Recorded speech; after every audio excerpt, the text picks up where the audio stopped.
خاص طور سے اہل حدیث اور سلفی مدارس میں. تو انشاءاللہ اس کتاب کی جو آخری جو کتاب ہے کتاب الجامع، جو ادب سے متعلق ہے، آداب سے، اخلاق سے، زہد و ورع سے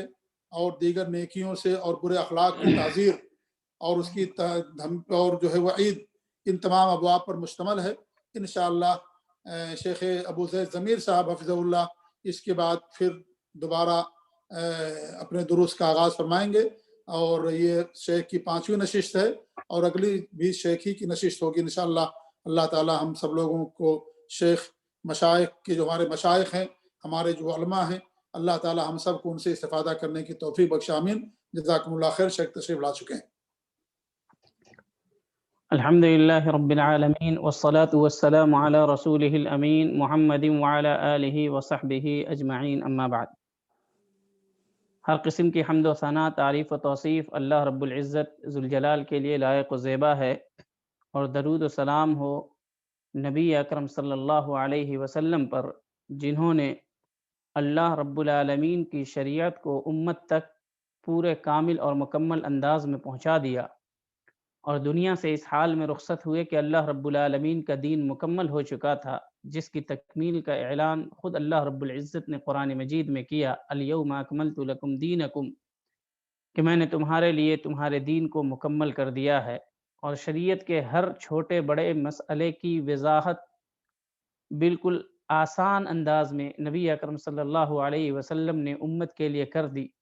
اور وہ وضاحت ایسی تھی کہ جس کے بارے میں نبی اکرم صلی اللہ علیہ وسلم نے فرمایا، ترکتکم علی محجۃ بیضاء، کہ میں نے تمہیں واضح اور روشن شاہراہ پر چھوڑا ہے، لیلھا کنہارھا، کہ اس شاہراہ میں رات کبھی نہیں آتی، اندھیرا کبھی نہیں ہوتا، اس کی رات بھی دن کے مانند ہے. اور ابو ذر غفاری رضی اللہ عنہ کہتے ہیں کہ اگر آسمان میں اڑ رہے پرندے میں بھی اگر امت کے لیے کوئی بھلائی ہوتی تھی تو نبی اکرم صلی اللہ علیہ وسلم اس بھلائی کا ذکر اپنی امت کے لیے کر دیتے تھے. صلی اللہ علیہ وسلم. بے شمار درود و سلام ہو نبی اکرم صلی اللہ علیہ وسلم پر، جنہیں خود اپنے سے زیادہ اپنی امت کا خیال تھا، اور ان کے جانثار صحابہ کرام رضی اللہ عنہم اجمعین کے بارے میں 4 ہفتوں سے لگاتار ہم سن رہے ہیں، ان کے فضائل کے بارے میں، اور بہت ساری چیزوں کا ذکر آیا گزشتہ 4 ہفتوں میں. آج انشاءاللہ 2 اہم شبہ کا ذکر آئے گا، اور اس کے ساتھ وقت رہا تو، اور انشاءاللہ امید ہے اللہ کی ذات سے اللہ رب العالمین وقت میں برکت دے، ابو ہریرہ رضی اللہ عنہ کے تعلق سے بھی بعض شبہات کا ذکر آئے گا، اور اس کا دفاع جو خود نبی صلی اللہ علیہ وسلم نے اور امت نے کیا ہے، اور امت کے علماء نے کیا ہے، اس کا بھی ذکر آئے گا. آج سب سے پہلا شبہ جو لوگ ذکر کرتے ہیں عمومی صحابہ کرام کے تعلق سے، بعض لوگ کہتے ہیں کہ صحابہ کرام میں بعض لوگ منافقین تھے، اور ان منافقین کو وہ دوسرے درجے کا صحابی بتاتے ہیں. دراصل صحابہ پر عمومی طور پر 2 قسم کے لوگوں نے یہ اعتراض کیا ہے یا ان کی برائی بیان کی ہے. پہلا حصہ جو ہے یا پہلا زمرہ وہ روافض یا ان کے نقش قدم پر چلنے والوں کا ہے. ان لوگوں نے اکثر صحابہ کرام کی تکفیر کی ہے، کیونکہ صحابہ کرام کی اگر وہ تکفیر نہیں کرتے تو جن اصولوں اور بنیادوں پر ان کا دین قائم ہے، شیعہ اور روافض کا، وہ تمام اصول اور بنیاد برباد ہوتی نظر آتی. اور دوسرا قسم جو ہے صحابہ کے اوپر طعن و تشنیع کرنے والا، ان کے تعلق سے غلطیاں نکالنے والا، وہ منکرین حدیث کا ٹولہ ہے. چنانچہ منکرین حدیث نے چن چن کر کے ان صحابہ کرام کو یا ان روات اسلام کو نشانہ بنایا ہے، جن کو نشانہ بنانے سے احادیث کا ایک بڑا ذخیرہ برباد ہوتا ہو یا اس کی جو حیثیت ہے وہ کم ہوتی ہو. دین اسلام کی حفاظت اللہ رب العالمین نے شروع سے کی، اول یوم سے.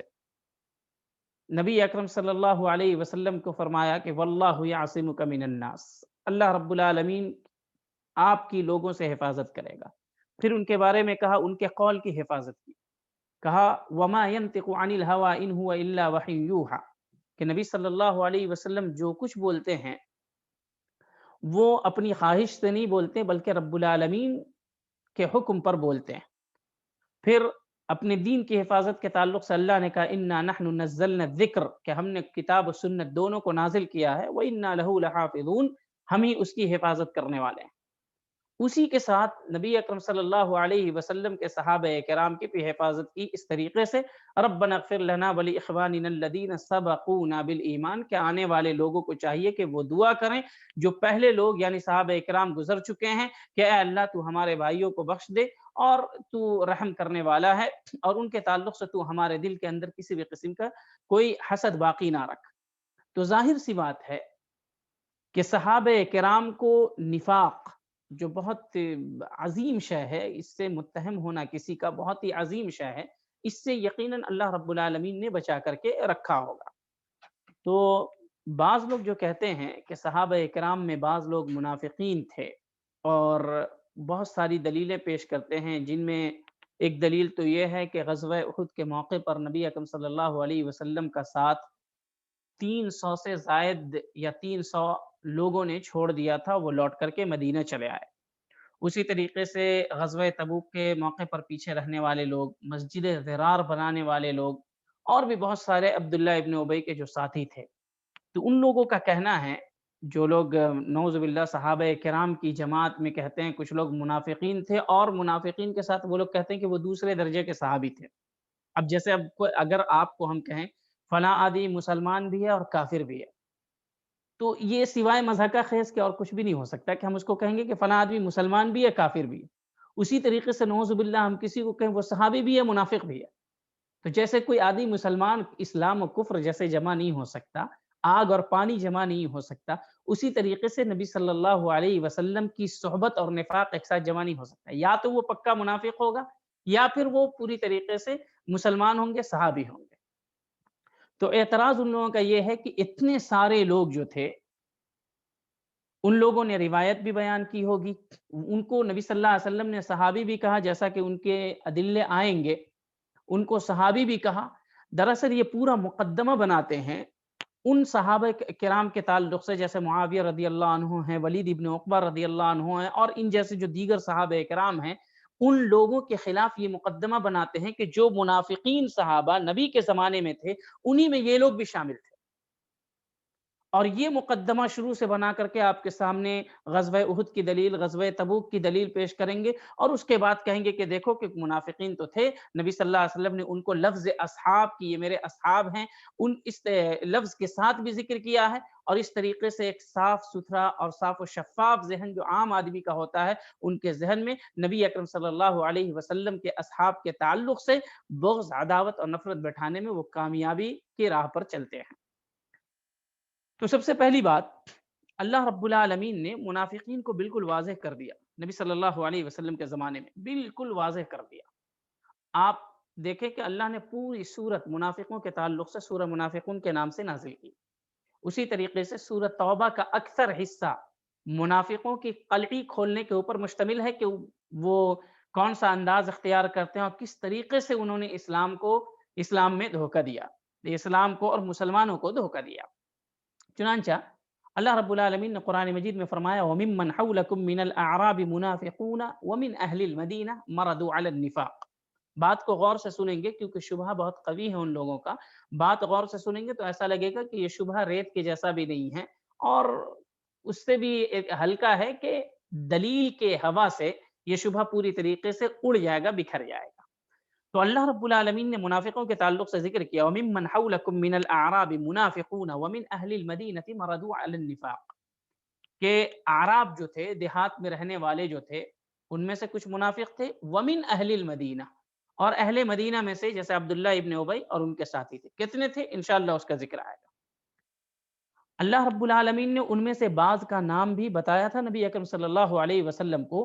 جس کا ذکر نبی صلی اللہ علیہ وسلم نے اپنے رازدار حذیفہ رضی اللہ عنہ سے، حذیفہ ابن الیمان رضی اللہ عنہ سے ذکر کیا تھا، جن اسما کو بتایا تھا، اور حذیفہ ابن الیمان رضی اللہ عنہ جلدی کسی سے ان اسما کا ذکر نہیں کیا کرتے تھے، کیونکہ وہ رازدار رسول صلی اللہ علیہ وسلم تھے۔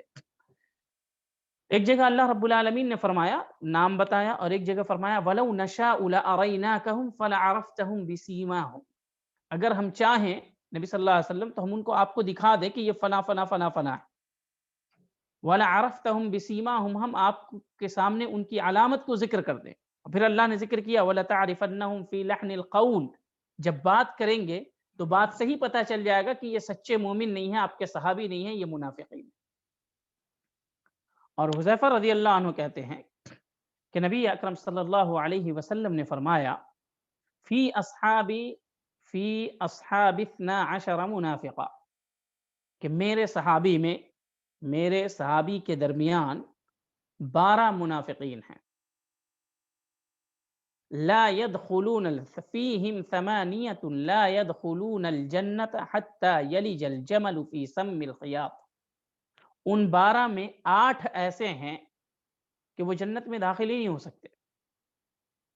یہاں تک کہ سوئی کی سوراخ سے اونٹ اس پار سے اس پار ہو جائے۔ یعنی یہ ایک محال کی تشبیہ ہے کہ جس طریقے سے اونٹ سوئی کے سوراخ سے کبھی پار نہیں ہو سکتا، اسی طریقے سے یہ 8 شخص کبھی بھی جنت میں داخل نہیں ہو سکتے، جہنمی ہیں ہمیشہ ہمیش کے۔ اور اس میں سب سے پہلے عبداللہ ابن ابی تھا۔ اسی طریقے سے آپ نے اس حدیث کے اندر دیکھا کہ نبی کریم صلی اللہ علیہ وسلم نے فرمایا فی اصحابی 12 منافقہ، اس سے وہ لوگ استدلال کرتے ہیں کہ میرے صحابہ کے درمیان 12 منافق تھے، اور وہ لوگ پھر جیسا کہ میں نے کہا غزوہ احد، غزوہ تبوک کی بھی دلیل لاتے ہیں، تو وہ کہتے ہیں کہ اگر وہ منافق نہیں ہوتے، اگر وہ منافق ہوتے تو نبی صلی اللہ علیہ وسلم ان کو یہ نہیں کہتے اصحابی، وہ کہتے ہیں کہ اگر وہ منافق ہوتے جیسا کہ آپ لوگ کہتے ہیں تو نبی صلی اللہ علیہ وسلم ان کو اصحاب میں شمار نہیں کرتے۔ دراصل ان کا یہ کہنا دجل، جھوٹ اور افتراء اور ناسمجھی پر مبنی ہے، کیونکہ نبی صلی اللہ علیہ وسلم نے کہا فی اصحابی، میرے اصحاب کے درمیان، یہ نہیں کہا من اصحابی کہ میرے اوپر جو ایمان لا چکے صحابہ اکرام ہیں ان میں سے، جو صحابہ ہیں ان میں سے منافق ہیں۔ نبی نے کہا فی اصحابی، جیسے ہم لوگ کہیں گے اگر ہزاروں آدمی ہمارے ساتھ تو ہم کہیں گے کہ فینا کذابون، ہمارے درمیان کچھ کذاب ہیں، جھوٹے ہیں، تو اس سے یہ ثابت بالکل بھی نہیں ہوتا کہ ہمارے جو خاص لوگ ہیں وہ لوگ جھوٹے ہیں۔ ہمارے درمیان جھوٹے ہو سکتے ہیں، تو صحابہ کے درمیان منافقین کا پایا جانا صحابہ کے اوپر تہمت کو لازم نہیں کرتا ہے کہ صحابہ اکرام اس نفاق سے متاثر تھے۔ تو نبی صلی اللہ علیہ وسلم کا یہ کہنا کہ فی اصحابی، ہمارے درمیان یہ لوگ رہتے ہیں، اٹھتے ہیں، بیٹھتے ہیں، ہماری طریقے سے ایمان کا اظہار کرتے ہیں، سامنے آتے ہیں، سلام دعا کرتے ہیں، ہمارے زکوٰۃ میں، ہمارے جہاد میں بعض لوگ شریک ہوتے ہیں، مسجد میں آ کر کے نماز پڑھتے ہیں، ہمارے درمیان رہتے ہیں۔ یہ امام نووی رحمہ اللہ نے، الطور بشتی رحمہ اللہ نے ذکر کیا ہے کہ نبی صلی اللہ علیہ وسلم نے من اصحابی نہیں کہا فی اصحابی، ہمارے درمیان، ہمارے صحابہ اکرام کے درمیان کچھ ایسے لوگ ہیں جو منافق ہیں، جن کی تعداد 12 ہے، جیسا کہ ابھی صحیح مسلم کی روایت کے حوالے سے ابو حذیفہ رضی اللہ عنہ نے ذکر کیا، نبی اکرم صلی اللہ علیہ وسلم نے ان سے کہا کہ میرے صحابہ اکرام کے درمیان 12 منافقین ہیں۔ اور کچھ لوگ تبوک کے موقع سے، غزوہ تبوک کے موقع سے آپ کو پتہ ہے کہ کچھ منافقین جو تھے وہ گھات لگائے بیٹھے تھے عقبہ کے مقام پر، اور عقبہ جو مشہور ہے عموماً بیعت عقبہ اولیٰ، بیعت عقبہ ثانیہ، یہ عقبہ نہیں ہے، یہ تبوک کے راستے میں ہے۔ اور بیعت عقبہ اولیٰ، بیعت عقبہ ثانیہ، یہ حج کے موقع پر، وہ موسم کا جو موقع ہوتا تھا اسلام سے قبل، نبی صلی اللہ علیہ وسلم نبی بنا دیے گئے تھے، لیکن جب لوگ جاتے تھے مکے کی زیارت کے لیے اسلام سے قبل، انہی مواسم کے موقع سے بیعت عقبہ اولیٰ، بیعت عقبہ ثانیہ ہوئی تھی، یہ انصاری انصار جو تھے صحابہ اکرام میں سے، ان کے ساتھ۔ تو یہ جو حدیث ہے عقبہ سے مراد جو تبوک کے اندر، تبوک کے راستے میں ایک جگہ پڑتی ہے، وہ یہ جیسا کہ امام نووی، ابن جوزی اور دیگر ائمہ نے کہا ہے۔ تو اس موقع پر یہ لوگ گھات لگا کر کے تھے نبی اکرم صلی اللہ علیہ وسلم اور صحابہ اکرام کو تکلیف پہنچانے کے لیے، لیکن اللہ رب العالمین نے ان سے بچا لیا، اللہ رب العالمین نے انہیں بچا لیا، جیسے صحیح مسلم کی روایت ہے۔ چنانچہ حذیفہ رضی اللہ عنہ، یہ نبی صلی اللہ علیہ وسلم کے زمانے کی بات ہے کہ نبی صلی اللہ علیہ وسلم نے ان کو بتایا تھا کہ ہمارے درمیان 12 منافقین ایسے ہیں، ان میں سے 8 ایسے ہیں کہ جن کو اللہ رب العالمین جنت میں کبھی بھی داخل نہیں کرے گا۔ حذیفہ رضی اللہ عنہ نبی صلی اللہ علیہ وسلم کے بعد ذکر کرتے ہیں انہی منافقین کے بارے میں، ان سے پوچھا گیا کہ کتنے منافق بچے ہیں؟ تو حذیفہ رضی اللہ عنہ کہتے ہیں ما بقی من اصحاب هذه الآیہ، وہ آیت ہے فقاتلوا ائمة الكفر لا ایمان لهم۔ ائمت کفر سے مراد وہی منافقین تھے جن کے خلاف قتال کرنے کا حکم نبی صلی اللہ رب العالمین نے نبی اکرم صلی اللہ علیہ وسلم کو دیا تھا۔ تو اس آیت سے جو مراد تھے وہ 12 یا 15 جو منافقین تھے وہ مراد تھے۔ ان کے بارے میں حذیفہ رضی اللہ عنہ کہتے ہیں کہ اس آیت سے صرف 3 لوگ، جو کفار میں سے صرف 3 لوگ بچے ہیں اور منافقین میں سے صرف 4 لوگ بچے ہیں۔ اس آیت سے فقاتلوا ائمة الكفر لا ایمان لهم، اس آیت سے جو مراد ہیں ائمہ کفر جو صنادید قریش تھے اور جو منافقین تھے، ان میں سے صرف 4 لوگ بچے ہیں، اور کفار یہ منافقین میں سے صرف 4 لوگ بچے ہیں اور کفار میں سے صرف اور صرف 3 لوگ بچے ہیں۔ اور کعب ابن مالک رحمہ اللہ کہتے ہیں غزوہ تبوک کے موقع سے جب نبی صلی اللہ علیہ وسلم آئے اور ان کا مقاطعہ کیا، بائیکاٹ کیا، تو وہ کہتے ہیں فَكُنْتُ إِذَا خَرَجْتُ فِي النَّاسِ بَعْدَ خُرُوجِ رسول اللہ صلی اللہ علیہ وسلم فَطُفْتُ فِيهِمْ، کہ نبی صلی اللہ علیہ وسلم جب غزوہ تبوک کے لیے کوچ کر گیا اور میں باقی رہ گیا، میں مدینے میں رہ گیا مشغولیت کی وجہ سے، یا شیطان نے ایسا خیال پیدا کیا جس کی وجہ سے میں مدینے میں رہ گیا، تو میں مدینے میں دیکھتا تھا کہ صرف وہی لوگ بچے ہیں جن کا نفاق بالکل واضح ہے، جو بالکل واضح منافق ہیں، اور صحابہ کرام کے درمیان وہ مشہور ہیں کہ یہ منافق۔ اس حدیث کا مطلب یہ ہے، جیسا کہ عبد الرحمن المعلمی رحمہ اللہ کہتے ہیں، کہ منافقوں کی تعداد بالکل کم تھی اور صحابہ کرام ایک ایک کو جانتے تھے کہ یہ آدمی منافق ہے، اس کے اوپر نفاق کی تہمت ہے۔ جیسا کہ کعب ابن مالک رحمہ اللہ کہتے ہیں، کعب ابن مالک رضی اللہ عنہ فرماتے ہیں کہ جب میں نکلتا تھا بازار میں اور جگہ جگہ جاتا دیکھتا تھا کہ وہی افراد ان جگہوں پر موجود ہے جن کے اوپر نفاق کی تہمت ہے اور کھلا ہوا نفاق ہے ان کا۔ تو اس سے پتہ چلا کہ منافقین کی تعداد اس زمانے میں بہت زیادہ نہیں تھی، کم تھی۔ اب رہی بات کہ منافقین کی تعداد جو غزوہ احد کے موقع پر 300 تھی، کیونکہ وہ عبداللہ ابن ابی کے زمانے میں عبداللہ ابن ابی کے ساتھ نبی صلی اللہ علیہ وسلم کا ساتھ چھوڑ کر کے واپس چلے آئے، اسی طریقے سے مسجد ضرار بنانے والے، اسی طریقے سے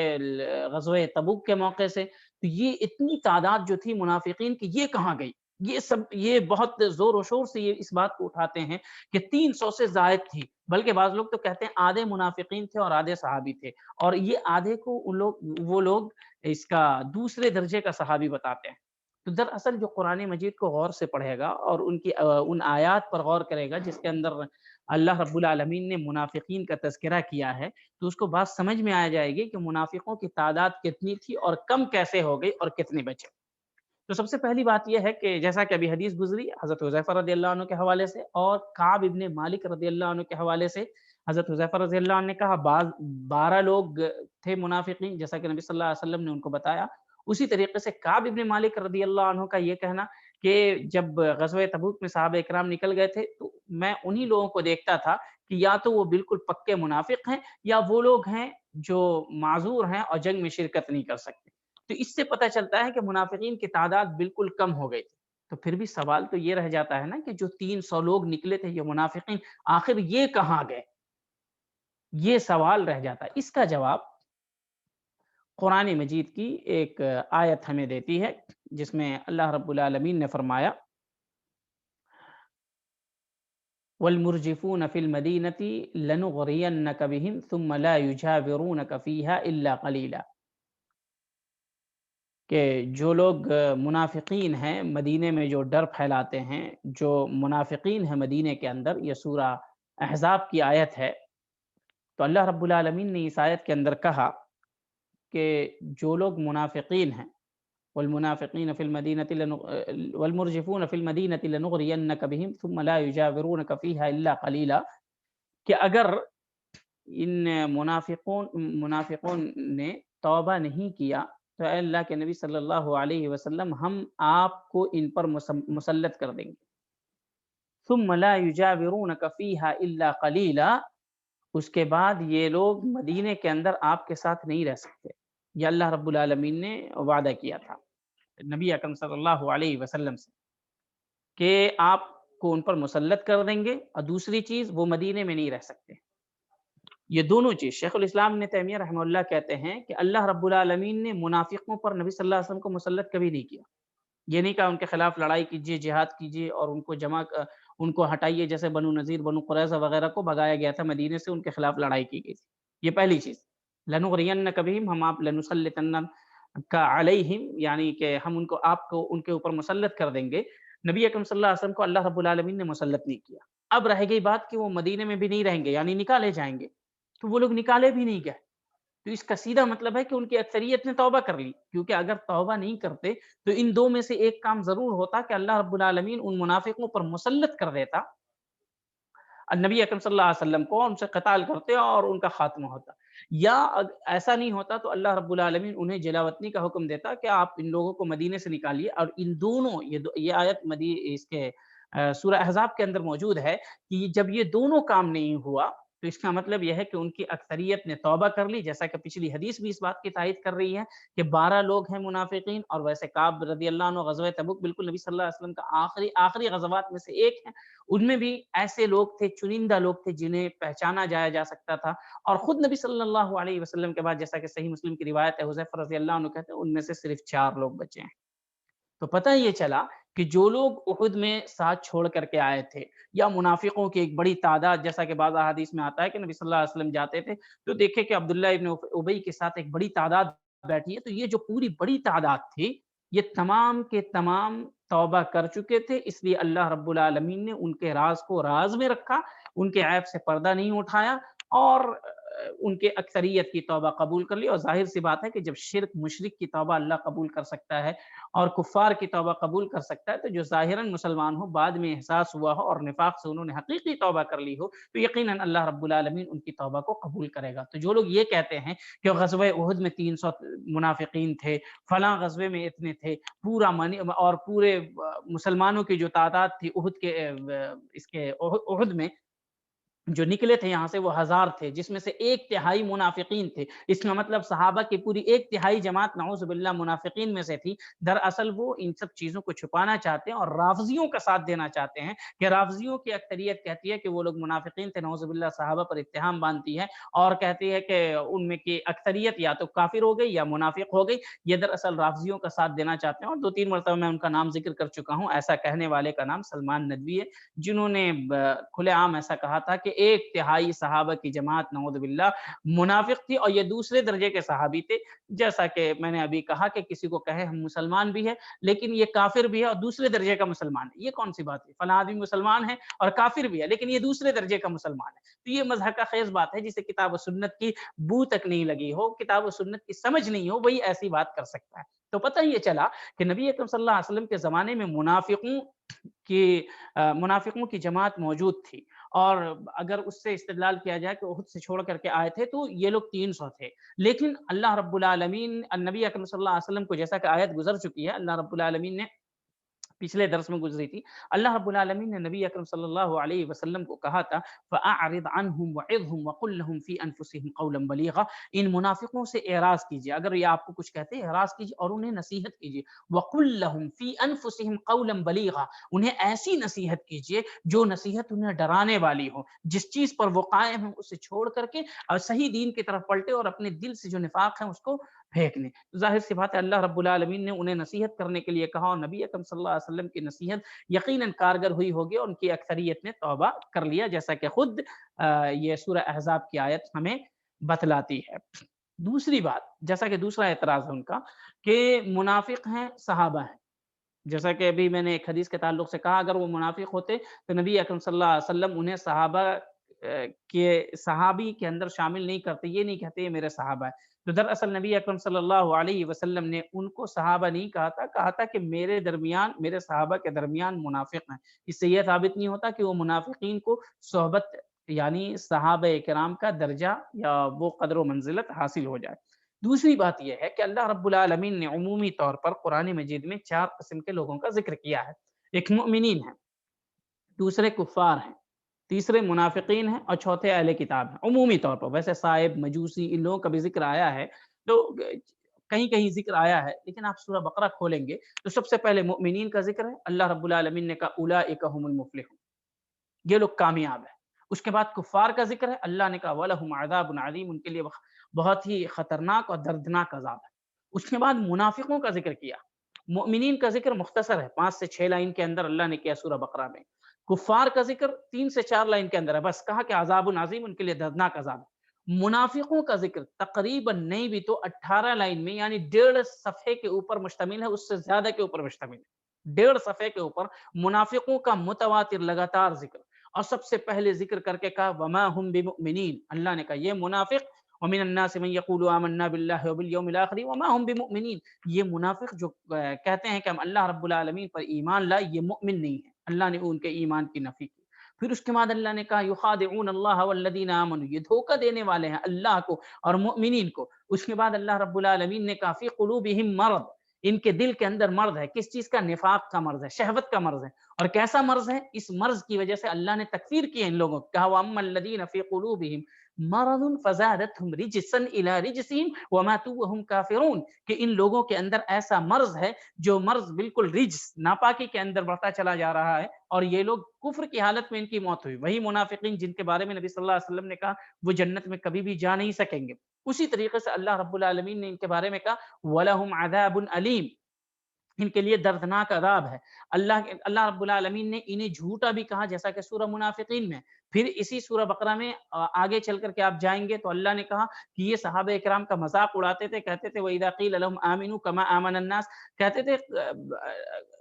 انؤمن کما آمن السفہاء، کہ کیا ہم ویسے ہی مان لائیں جیسے بیوقوف، یعنی صحابہ اکرام کو بیوقوف کہتے تھے. اسی طریقے سے یہ مسلمانوں کا مذاق اڑاتے تھے، خود نبی صلی اللہ علیہ وسلم کا مذاق اڑاتے تھے اور کہتے تھے وَإِذَا لَقُوا الَّذِينَ آمَنُوا قَالُوا آمَنَّا وَإِذَا خَلَوْا إِلَىٰ شَيَاطِينِهِمْ قَالُوا إِنَّا مَعَكُمْ إِنَّمَا نَحْنُ مُسْتَهْزِئُونَ. ہم جو نبی کے پاس، یہودیوں سے جب ملاقات کرتے تھے نبی کے پاس سے واپس لوٹنے کے بعد، تو یہ کہتے تھے کہ ہم جو نبی کے پاس جاتے ہیں اور صحابہ کے پاس جاتے ہیں، دراصل ہم ان کا استہزاء کرتے ہیں، مذاق اڑاتے ہیں، ان کو بس دکھاتے ہیں کہ ہم ظاہراً مسلمان ہیں لیکن دراصل ہم تمہارے ساتھ ہیں. یہ یہودیوں کو تسلی اور دلاسا دیا کرتے تھے. اس کے بعد اللہ رب العالمین نے ان منافقوں کے بارے میں کہا اولئک الذین اشتروا الضلالۃ بالہدی، ان لوگوں نے گمراہی کو ہدایت کے بدلے خریدا ہے. بلکہ ایک جگہ اللہ رب العالمین نے دوسری صورت میں فرمایا سورہ نساء کے اندر ان اللہ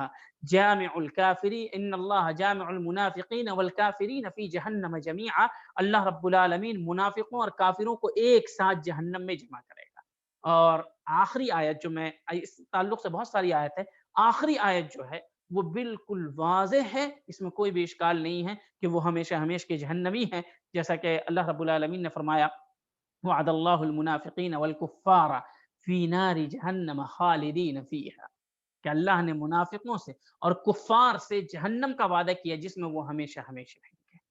تو اب کوئی یہ کہے کہ منافق بھی تھے اور دوسرے درجے کے صحابی تھے تو نعوذ باللہ اللہ نے اس کے تکفیر کی ہے، اس کے ایمان کی نفی کی ہے. اللہ نے کہا ان کے پاس گمراہی تھی، ہدایت نہیں تھی. اللہ رب العالمین نے کہا وہ ہمیشہ ہمیشہ کا جہنمی ہوگا، اس کی موت کفر کے اوپر ہوئی. اس کے باوجود کوئی مصر رہے کہ نہیں وہ دوسرے درجے کا صحابی ہے جس کے دل کے اندر نفاق پایا جاتا تھا اور نبی صلی اللہ علیہ وسلم کو صحابی کہا تھا، نعوذ باللہ.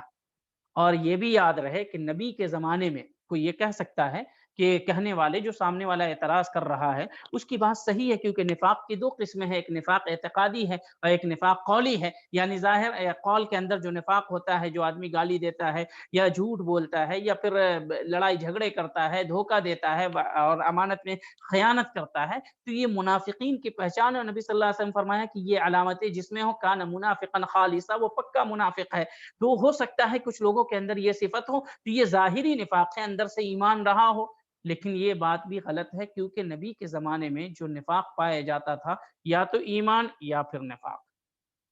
اور نفاق وہ اعتقادی تھا. نبی صلی اللہ علیہ وسلم کے زمانے میں، نبی صلی اللہ علیہ وسلم کے زمانے میں نفاق قولی اور عملی نہیں تھا. کیوں؟ اس کی وجہ یہ ہے کہ اللہ رب العالمین نبی صلی اللہ علیہ وسلم کو مطلع کرتا تھا ان کے دل کی حالت کو. آج کے زمانے میں کوئی کسی کے دل کی حالت نہیں جان سکتا، لیکن نبی صلی اللہ علیہ وسلم کے زمانے میں اللہ رب العالمین ان منافقین کے دل کی حالت سے مطلع کرتا تھا، فلاں ایسا ہے، فلاں ایسا ہے، ان کی علامت ایسی ہے، یہ منافقین ہے. تو یہ پورے کے پورے جو تھے یہ منافقین تھے جو 8 سے 12 جن کی کل تعداد تھی، اور ان میں سے بھی 12 میں سے بھی 4 کے بارے میں ہمیشہ ہمیش کے بارے میں نہیں بتایا، بلکہ بعض لوگوں کا نفاق بالکل واضح تھا، لیکن بعد میں انہوں نے توبہ کی تو اللہ رب العالمین نے ان کی توبہ کو قبول کر لیا، اور ظاہر سی بات ہے کہ اللہ رب العالمین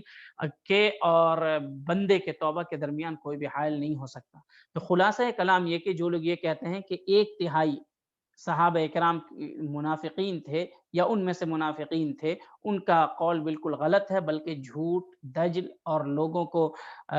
لوگوں کے سامنے غلط بیانی کرنے پر مبنی ہے۔ نبی صلی اللہ علیہ وسلم کے آخری زندگی کے تمام لوگ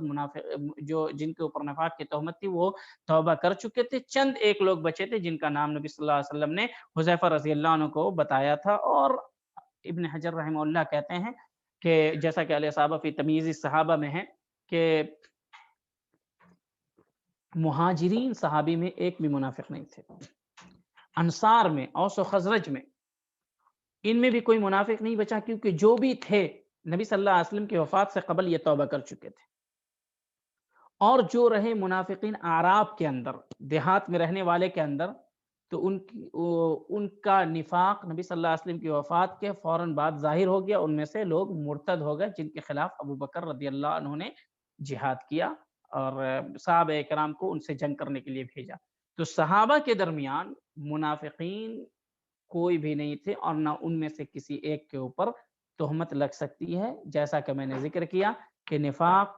اور صحبت ویسے ہی ایک ساتھ جمع نہیں ہو سکتا، جیسا کہ ایمان اور کفر ایک ساتھ جمع نہیں ہو سکتا، جیسے کہ آگ اور پانی ایک ساتھ جمع نہیں ہو سکتا۔ تو اس لیے اگر کوئی یہ شبہ پھیلاتا ہے اور وہ غزوہ احد وغیرہ کا حوالہ دیتا ہے تو آپ فوراً سورہ احزاب کی اس آیت کا حوالہ دے دیجئے کہ مدینے کے اندر منافقین کے اوپر اللہ رب العالمین اے نبی صلی اللہ علیہ وسلم آپ کو مسلط کرے گا تاکہ آپ اس سے لڑائی کریں، یا ان لوگوں کو مدینے سے نکال باہر کرے گا۔ اور یہ دونوں کام نبی صلی اللہ علیہ وسلم کے زمانے میں نہیں ہوا، مطلب یہ کہ ان لوگوں نے توبہ کر لیا تھا، سوائے چند ایک کے جن کا نام جن کی تعداد کا ذکر میں نے کیا۔ تو یہ پہلے شبہ کا ذکر تھا۔ دوسرا شبہ یہ ہے کہ کیا منافقین نے روایت کی حدیث کو بیان کیا؟ منافقین نے، کیونکہ وہ نبی صلی اللہ علیہ وسلم کے ساتھ رہتے تھے، اور نبی اکرم صلی اللہ علیہ وسلم کے ساتھ جو لوگ رہتے تھے وہ روایت بیان کیا کرتے تھے، تو اس میں کچھ تعداد روایتوں کی منافقین کی ہے، اور کہتے ہیں کہ یہی وہ روایت ہے جن کے ذریعے سے آپ لوگ نعوذ باللہ معاویہ رضی اللہ عنہ کا ان لوگوں کا دفاع کرتے ہیں۔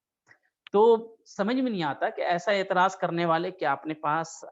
عقل اور سمجھ بھی رکھتے ہیں کہ نہیں؟ اگر تھوڑی سی عقل لگائیں اور تھوڑی سی سمجھ ہوئی ان کے پاس تو یہ کبھی بھی یہ نہیں کہیں گے کہ صحابہ جو منافقین تھے وہ نبی اکرم صلی اللہ علیہ وسلم سے روایت کرتے۔ کیوں؟ اس کی وجہ یہ ہے کہ منافقین تو دل میں، جو منافق تھے وہ دل میں اسلام سے شدید نفرت رکھتے تھے، تو وہ یہ کیسے چاہیں گے کہ جس اسلام سے انہیں نفرت ہو اسی اسلام کی نشر و اشاعت میں حصہ لیں؟ ایک چیز۔ دوسری چیز، اللہ رب العالمین نے دین اسلام کی حفاظت کی، جیسا کہ میں نے شروع میں ذکر کیا، تو جس طریقے سے دین اسلام کی حفاظت کی تمام جھوٹ سے، ویسے جھوٹوں سے بھی حفاظت کی کہ اس کے اندر نہ جھوٹے اس کو بیان کر سکتے ہیں، نہ اس کے اندر جھوٹی بات کا دخل ہو سکتا ہے۔ چنانچہ اللہ رب العالمین نے منافقین کو جھوٹا کہا، اور منافقین کے دل میں کبھی بھی یہ بات نہیں آئی کہ اس کی نشر و اشاعت کرے۔ چنانچہ امام مزی رحمہ اللہ کہتے ہیں کہ جتنی بھی روایات مروی ہیں، جتنی بھی روایات، امام مزی رحمہ اللہ فرماتے ہیں کہ ان میں سے کوئی بھی ایک ایسا نہیں ہے راوی جن کے اوپر نبی صلی اللہ علیہ وسلم کے زمانے میں تہمت لگی۔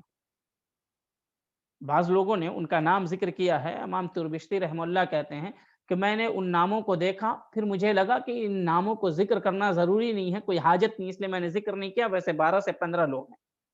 ان میں سے کسی ایک سے بھی ایک روایت بھی پوری دواوین سنت، پوری کتب سنت، کتب احادیث کے اندر موجود نہیں ہے۔ جتنی تعداد صحابہ کرام کی نبی صلی اللہ علیہ وسلم سے روایت کرتی ہے ان کی تعداد تقریباً 2000 ہے، جیسا کہ امام ذہبی رحمہ اللہ کہتے ہیں تقریباً 2000 ایسے صحابی ہیں جو نبی صلی اللہ علیہ وسلم سے روایت کرتے ہیں، جن کی روایت کتب احادیث کے اندر موجود ہے۔ ان میں سے کوئی ایک بھی ایسا نہیں ہے جن کے زمانے میں جن کے اوپر نبی کے زمانے میں ایک مرتبہ بھی نفاق کی تہمت لگی ہے۔ یہ اللہ کا شکر ہے۔ اور پھر امام ابن تیمیہ رحمہ اللہ فرماتے ہیں کہ آج تک امت مسلمہ نے کسی بھی ایک منافق کی تعظیم نہیں کی، کسی بھی ایک منافق کی۔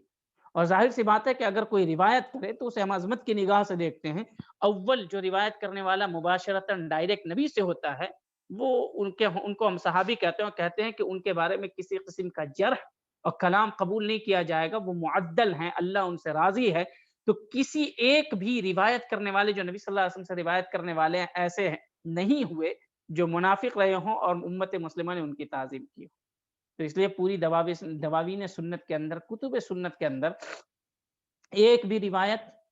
ایسی نہیں ہے جو منافقین نے روایت کیا ہو، اور اس کی بہت ساری وجہیں ہیں۔ نبی صلی اللہ علیہ وسلم کے زمانے میں تو پورا جھوٹ، ان لوگوں کا جو جھوٹ کی جو بھی پوٹلی تھی نبی صلی اللہ علیہ وسلم کے اوپر اللہ رب العالمین نے ظاہر کر دی تھی، کھول دی تھی، فلاں فلاں فلاں فلاں منافق ہے۔ اور نبی کریم صلی اللہ علیہ وسلم اس چیز سے باخبر تھے، اور کوئی بھی اگر کہیں پر بھی کچھ ہوتا نبی صلی اللہ علیہ وسلم کو خبر بذریعہ وحی مل جاتی۔ نبی صلی اللہ علیہ وسلم کے زمانے میں کبھی ایسا نہیں ہوا کہ جھوٹ کا اضافہ دین میں کیا گیا ہو۔ نبی صلی اللہ علیہ وسلم کے بعد یہی احتیاط صحابہ کرام نے باقی رکھا۔ بہت ساری مثالیں ہیں، میں صرف 2 مثال ذکر کروں گا۔ ابو بکر رضی اللہ عنہ کے زمانے میں جدہ کی یعنی دادی کی میراث کا مسئلہ آیا، تو احتیاط دیکھیں ابو بکر رضی اللہ عنہ کا، کہ انہوں نے پوچھا کہ مجھے نہیں پتا ہے، جدہ دادی میراث مانگنے آئی تو کہا مجھے نہیں پتا ہے اس سلسلے میں کہ دادی کو بھی میراث ملتی ہے۔ تو محمد ابن مسلمہ رضی اللہ عنہ نے کہا کہ مجھے پتا ہے، نبی صلی اللہ علیہ وسلم نے 6واں حصہ دیا تھا۔ تو ابو بکر رضی اللہ عنہ نے کہا کیا اس بات پر تم گواہ پیش کر سکتے ہو؟ اس بات پر تم گواہ پیش کر سکتے ہو؟ تو مغیرہ ابن شعبہ رضی اللہ عنہ اٹھے اور کہا کہ میں بھی نبی کریم صلی اللہ علیہ وسلم سے میں نے بھی اس حدیث کو سنا ہے کہ دادی کو 6واں حصہ ملتا۔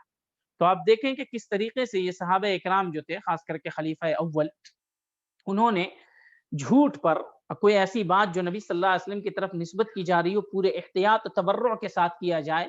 کہ ایک صحابی بیان کر رہے ہیں تو ان سے پوچھنا کیا کوئی گواہ ہے، اس لیے نہیں کہ ان کو یقین نہیں ہے محمد ابن مسلمہ رضی اللہ عنہ پر، اس لیے تاکہ آنے والے لوگ یہ سمجھ لیں کہ نبی صلی اللہ علیہ وسلم کی طرف کسی بات کی نسبت کرنا کس قدر شدید امر ہے، اور اس کے تعلق سے تثبت لازم ہے، تثبت کہ حقیقت میں یہ بات ثابت ہے کہ نہیں۔ تو ایک صحابی کی بھی بات قابل قبول ہے، ایک صحابی بھی اکیلے کہتے ہیں تو قابل قبول ہے، جیسا کہ ہم خبر واحد کے سلسلے میں جانتے ہیں، لیکن صحابی کا احتیاط و تورع تھا کہ انہوں نے تثبت کیا۔ اور بالکل اسی قسم کا مسئلہ عمر رضی اللہ عنہ کے تعلق سے ہوا۔ ابو موسیٰ اشعری رضی اللہ عنہ کہتے ہیں کہ میں عمر رضی اللہ عنہ کے پاس گیا اور ان کے دروازے پر جا کر کے 3 مرتبہ سلام کیا، السلام علیکم ورحمۃ اللہ، 3 مرتبہ کیا، اور جب کوئی جواب نہیں ملا تو میں پلٹ کر واپس جانے لگا، اور پھر عمر رضی اللہ عنہ نے ایک آدمی کو بھیجا میرے پیچھے کہ جاؤ بلا کر کے لاؤ، اور عمر رضی اللہ عنہ نے مجھ سے سوال کیا کہ تم واپس کیوں چلے گئے؟ تو ابو موسیٰ اشعری رضی اللہ عنہ کہتے ہیں کہ میں نے حضرت عمر رضی اللہ عنہ کو کہا کہ نبی صلی اللہ علیہ وسلم نے فرمایا ہے کہ جب تم کسی کے پاس جاؤ تو سلام کرو، اگر جواب ملے 3 مرتبہ سلام کرو، اگر جواب ملے تو تم داخل ہو جاؤ، نہیں جواب ملے تو پلٹ کر کے چلاؤ۔ تو عمر رضی اللہ عنہ نے کہا کہ کیا حقیقت میں تم نے سنا ہے؟ کہا ہاں میں نے سنا ہے۔ کہا کہ تم ظہر کی نماز میں کسی گواہ کو لے کر کے آؤ، اس کے اوپر گواہ کو لے کر کے آؤ کہ اس نے تمہارے ساتھ سنا ہے، ورنہ پھر معاملہ شدید ہوگا، خیر نہیں ہے تمہاری، اب یوں کہہ لیں اپنی زبان میں۔ تو حضرت عمر رضی اللہ عنہ انصار صحابہ کے پاس گئے، وہ لوگ بیٹھے ہوئے تھے، کہا کہ میں نے ایسی ایسی حدیث نبی صلی اللہ علیہ وسلم سے سنی تھی، حضرت عمر رضی اللہ عنہ سے ذکر کیا، انہوں نے ایسی ایسی بات کہی ہے کہ اگر اس پر کوئی گواہ نہیں ملے گا پھر میری خیر نہیں ہے۔ تو صحابہ اکرام نے کہا کہ ہم میں سے جو سب سے چھوٹا ہے وہ گواہی دے گا، کیونکہ ہم لوگوں نے اس حدیث کو سنا ہے۔ چنانچہ ابو سعید خدری رضی اللہ عنہ کافی چھوٹے تھے عمر میں، اس وقت وہ گئے حضرت عمر رضی اللہ عنہ کے پاس اور کہا کہ ہاں میں نے اس روایت کو سنا ہے۔ اس کے بعد ابی بن کعب رضی اللہ عنہ ملے نبی صلی اللہ علیہ وسلم سے، بڑے صحابی تھے، جلیل القدر تھے، انہوں نے کہا کہ عمر نبی کے صحابے کے ساتھ ایسا نہیں کرو کہ تم کہو کہ دوسرے کو لے کر کے آؤ، تیسرے کو لے کر کے آؤ،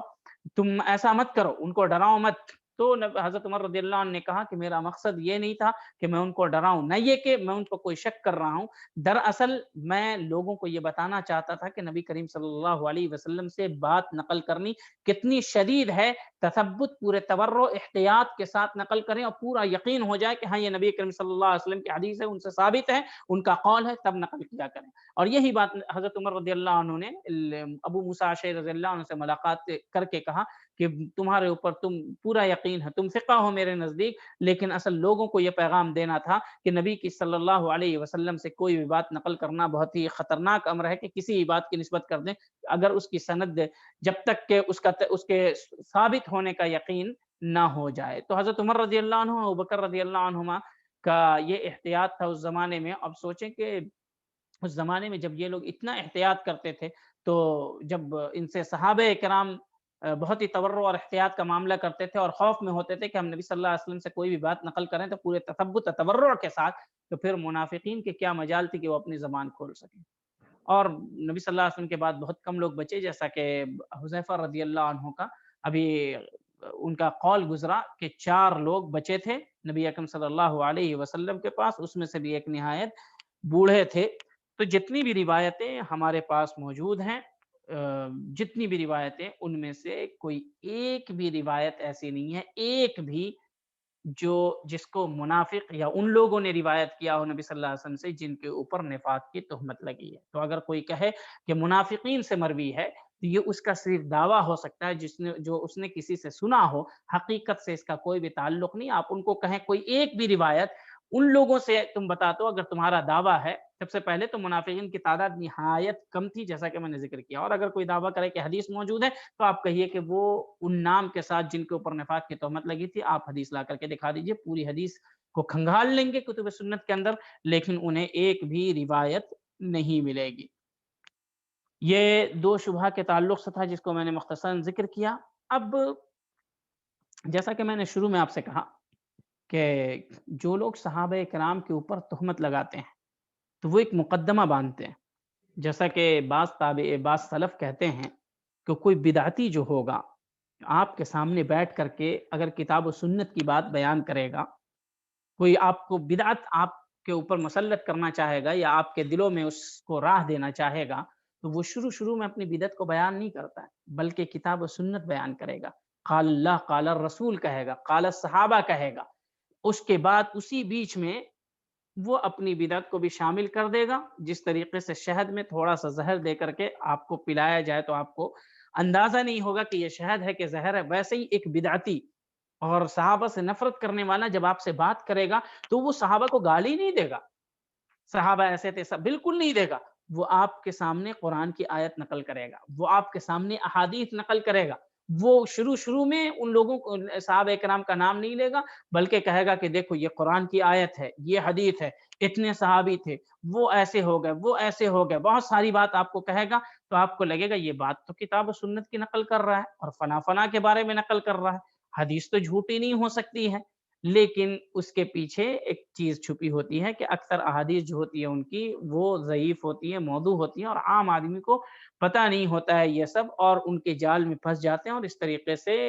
دل کے اندر صحابہ کرام کی نفرت کو پال لیتے ہیں یا وہ چیز پنپنے لگتی ہے، جیسا کہ آج کل سلمان ندوی، انجینئر مرزا اور ان جیسے لوگ، اور اس بات کی جو بنیاد رکھی تھی آج کے زمانے میں آپ کہیں تو یہ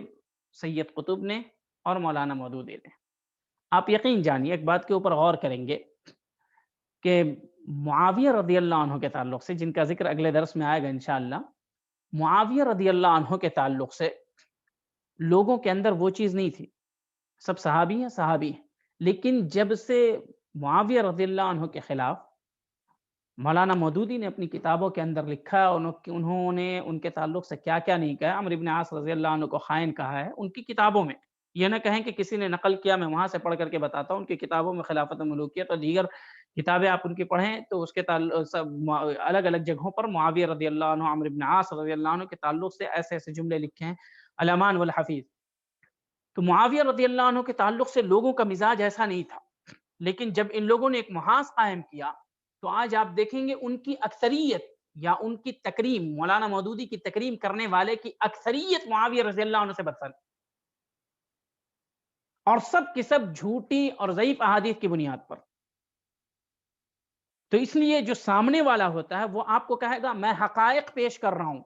حقائق کیا؟ کتاب و سنت سے دلیل پیش کر رہا ہوں، لیکن آپ کو کیا کہنا ہے؟ جیسا کہ میں نے پچھلے درس میں بھی ذکر کیا تھا، اس سے پچھلے درس میں، ان اللہ لا یرضی عن القوم الفاسقین، یہ جملہ یاد رکھنا ہے اللہ کا، کہ اللہ فاسقوں سے راضی نہیں ہو سکتا. اگر وہ صحابی تھے تو پھر فاسق نہیں تھے، اور فاسق تھے تو صحابی نہیں تھے.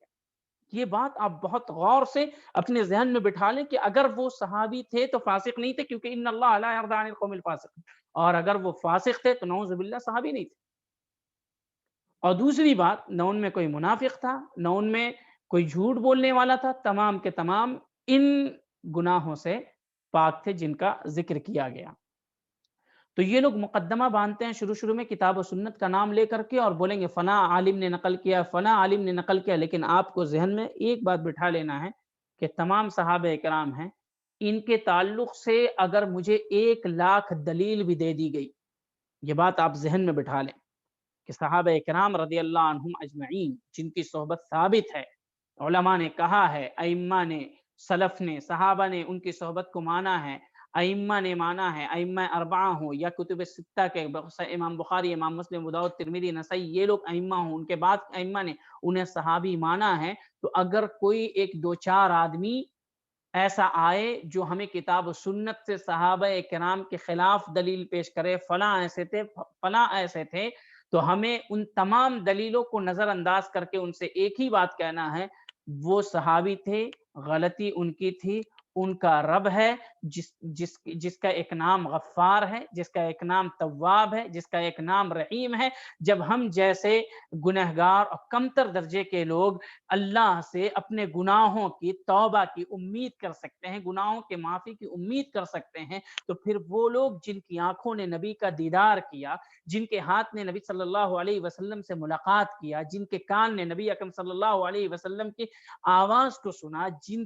جن کے ایمان کی گواہی رب العالمین نے عرش سے دیا، جن سے رضامندی کا اظہار خود نبی اکرم صلی اللہ علیہ وسلم نے کیا، صحابہ کرام بھی ان سے راضی رہے ان کی زندگی کے اندر، ان کے خلاف 1,00,000 نہیں، اگر پوری دنیا ایک طرف کھڑی ہو جائے اور ان کو برا کہیں، تو ہمارے ایمان والے ہونے کی حیثیت سے، مومن ہونے کی حیثیت سے ہم اکیلا ایک طرف رہیں گے اور کہیں گے رضی اللہ عنہم ورضوا عنہ. یہ تمام کے تمام گناہ، یہ غلطیاں اللہ کے سپرد ہیں، اللہ اس کا فیصلہ کرے گا. ہم کو جو ذمہ داری دی گئی ہے ان سے رضامندی کا اظہار کرنے کی، اور ان کے تعلق سے اپنے دل، دماغ اور زبان کو بالکل سلامت اور محفوظ رکھنے کی. یہ صحابہ کرام کے تعلق سے بات تھی. اللہ رب العالمین ہم سبوں کو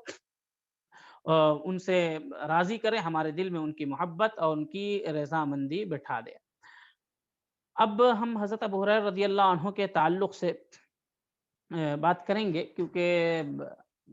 2 صحابی ایسے ہیں، ایک ابو ہریرہ رضی اللہ عنہ، ایک معاویہ رضی اللہ عنہ. ابو ہریرہ رضی اللہ عنہ کو نشانہ بناتے ہیں منکرین حدیث، کیونکہ جب تک وہ ان کو نشانہ نہیں بنائیں گے ان کے جو مقاصد ہیں وہ پورا نہیں ہوں گے. اور بالخصوص جو بدعتی فرقے ہیں، بدعتی فرقے جو ہیں، وہ بدعتی فرقے جب تک ابو ہریرہ رضی اللہ عنہ کو نشانہ نہیں بنا لیں ان کی بدعت چل نہیں سکتی، ان کی بدعت بازار میں بکے گی نہیں. چنانچہ آپ دیکھیں، قبل اس کے کہ میں ان کے بارے میں کچھ کہوں، آپ دیکھیں کہ ابو بکر ابن خزیمہ رحمہ اللہ فرماتے ہیں، ان کا قول غور سے سنیں، کہتے ہیں کہ ابو ہریرہ رضی اللہ عنہ کے تعلق سے ایسا ہی شخص کلام کرتا ہے، ایسا شخص ان کے تعلق سے بدزبانی کرتا ہے جس کے دل کو اللہ نے اندھا کر دیا ہے. قد اعمی اللہ قلوبہم. وہی شخص ابو ہریرہ رضی اللہ عنہ کے تعلق سے کلام کرتا ہے، ان کے خلاف بدزبانی کرتا ہے. یا تو ان کے خلاف بدزبانی کرنے والا معطل جہمی ہوگا، جو اللہ کو مانتا ہی نہیں ہے، آپ کہیں جو صفات کو نہیں مانتا ہے، اللہ کے اسما کو نہیں مانتا ہے، جہمیہ ہوگا. کیونکہ ابو ہریرہ رضی اللہ عنہ نے جو روایتیں بیان کی ہے معطلہ اور جہمیہ کے عقائد کے خلاف ہیں. اگر وہ ان کو مانے گا اور ان کی عزت کرے گا تو ان کی احادیث سے وہ عقائد جس کا وہ حامل ہے معطلہ اور جہمیہ، وہ پورے کے پورے برباد ہو جاتے ہیں. تو وہ اس نفرت میں، اس بغض میں کہ ہم جو عقیدہ رکھتے ہیں، یہ صحابی ان تمام عقائد کے خلاف روایت بیان کرتا ہے، چلو اسی میں انہی کے تعلق سے زبان درازی کرو، ان کے عیوب کو گناؤ اور ان کی جو شان ہے اس کو کم کرنے کی کوشش کرو، تاکہ ان کی روایت کردہ احادیث جو ہیں اس کو مانا نہیں جائے اور ہمارے جو عقائد ہیں وہ محفوظ رہ سکے، سالم رہ سکے. کیونکہ عقائد کے خلاف ان کی بیان کردہ احادیث نہیں ہوگی تو یقیناً ہم اپنے عقائد کی نشر و اشاعت کر سکتے ہیں. اس کے بعد ابن خزیمہ رحمہ اللہ فرماتے ہیں کہ یا تو خارجی ہوتا ہے، خوارج جو ہوتے ہیں، کیونکہ ابو ہریرہ رضی اللہ عنہ نے بہت ساری روایتیں خوارج کے تعلق سے یا اس تعلق سے بیان کی ہیں کہ جو لوگ آئیں گے چھوٹے ہوں گے اور قرآن پڑھیں گے لیکن ان کے سینے میں وہ چیز یعنی اس کی فہم نہیں ہوگی، تو وہ خارجی ہوگا جو حضرت ابو ہریرہ رضی اللہ عنہ کے تعلق سے زبان درازی کرتا ہوگا، کیونکہ ان کی مرویات ابو ہریرہ رضی اللہ عنہ کی روایت کردہ احادیث خوارج کے منہج کے خلاف ہوگی، تو وہ چاہیں گے کہ ان کی شان کو گرا دیں، ان کے ذات میں نقص پیدا کریں اور لوگوں کے سامنے ان کے ان عیوب کو بیان کریں جو ان کے عیوب نہیں بلکہ حسنات ہیں، ان کو عیوب بنا کر کے پیش کریں تاکہ لوگ کہیں اچھا یہ ابو ہریرہ رضی اللہ عنہ کی روایت ہے، وہ تو اس طریقے سے تھے، ان کی روایت کو نہیں مانا جا سکتا، ان کے اندر یہ عیب تھا یہ عیب تھا، یعنی لوگوں کے سامنے اس قدر کثرت سے بیان کیا جائے، یعنی جھوٹ کو تم اتنی مرتبہ بیان کرو کہ وہ سچ سمجھا جانے لگے، تو ان کے حسنات کو عیوب بنا کر کے ایسے بیان کرو کہ ان کے تعلق سے لوگوں کے اندر ایک مزاج بن جائے یہ ابو ہریرہ رضی اللہ عنہ کی روایت ہے، نہیں ان کی روایت قابل قبول نہیں ہے کیونکہ ایسے تھے، تو یا تو معطلی جہمی ہوگا یا پھر وہ خارجی ہوگا، اور یا تو پھر وہ معتزلی ہوگا جو معتزلہ اللہ رب العالمین کے اسماء صفات کا انکار کرتے ہیں، صفات کا انکار کرتے ہیں، یا پھر وہ قدریہ میں سے ہوگا، یا پھر مقلد ہوگا جن کی تقلید کے خلاف ابو ہریرہ رضی اللہ عنہ نے روایت کی ہے، جو لوگ کہتے ہیں ابو ہریرہ رضی اللہ عنہ فقیہ نہیں ہے، گرچہ یہ ائمہ احناف میں سے بعض لوگوں نے کہا ہے، اکثر لوگ اس بات کے قائل ہیں ائمہ احناف میں سے کہ وہ فقیہ ہیں، تو اس لیے یہ قول پورے احناف کی طرف اس کی نسبت کرنا کہ وہ کہتے ہیں کہ ابو ہریرہ رضی اللہ عنہ فقیہ نہیں، ایسا نہیں ہے، وہ کہتے ہیں، اگر وقت ہوتا تو میں ان تمام کو اقوال کو ذکر کرتا جو ائمہ احناف میں سے بڑے بڑے لوگوں نے کہا ہے کہ جن لوگوں نے خود ائمہ احناف میں سے کہا، جن لوگوں نے ہم لوگوں میں سے کہا ہے کہ ابو ہریرہ رضی اللہ عنہ فقیہ نہیں تھے، انہوں نے غلط کہا ہے، ان کا قول بالکل قابل قبول نہیں ہے، تو احناف میں سے بعض لوگ کہتے ہیں کہ فقیہ نہیں تھے، حالانکہ اکثر جو علماء احناف کے سرخیل ہیں اور جو بڑے علماء ہیں انہوں نے کہا کہ وہ فقیہ ہیں، اور حافظ ذہبی رحمہ اللہ نے کہا ہے المجتہد الفقیہ، فقیہ کے ساتھ وہ مجتہد بھی تھے، اجتہاد کے درجے پر فائز تھے۔ تو ابن خزیمہ رحمہ اللہ فرماتے ہیں یا تو ایسا شخص ہوگا جس نے جو قدری ہوگا یا معتزلی ہوگا جس کے عقائد کے خلاف ابو ہریرہ رضی اللہ عنہ کی روایت آتی ہوگی، وہی لوگ ابو ہریرہ رضی اللہ عنہ کے تعلق سے کلام کرتا ہے۔ ابو ہریرہ رضی اللہ عنہ سن 7 ہجری میں اسلام قبول کیے، سن 7 ہجری کے اندر، اور بھی کچھ شبہات ہیں انشاءاللہ مختصر میں ذکر کر کے وقت سے پہلے یا وقت پر، جیسا کہ مجھے کہا گیا 15 منٹ ابھی ہے، 5:25 میں ختم ہوگا تو انشاءاللہ اس وقت میں ختم کر دوں گا۔ تو ابو ہریرہ رضی اللہ عنہ سن 7 ہجری میں غزوہ خیبر کے موقع سے اسلام لائے، ان کا اسلام بہت اچھا رہا۔ ابو ہریرہ رضی اللہ عنہ کو نبی اکرم صلی اللہ علیہ وسلم نے علاء ابن حضرمی رضی اللہ عنہ کے ساتھ بحرین بھیجا تھا تاکہ وہاں پر وہ لوگوں کو دین سکھائیں، ایک داعی کی حیثیت سے بھیجا تھا اور ایک مفتی کی حیثیت سے بھیجا تھا۔ پھر عمر رضی اللہ عنہ نے اپنے زمانے میں بحرین میں ان کو گورنر بنایا، اور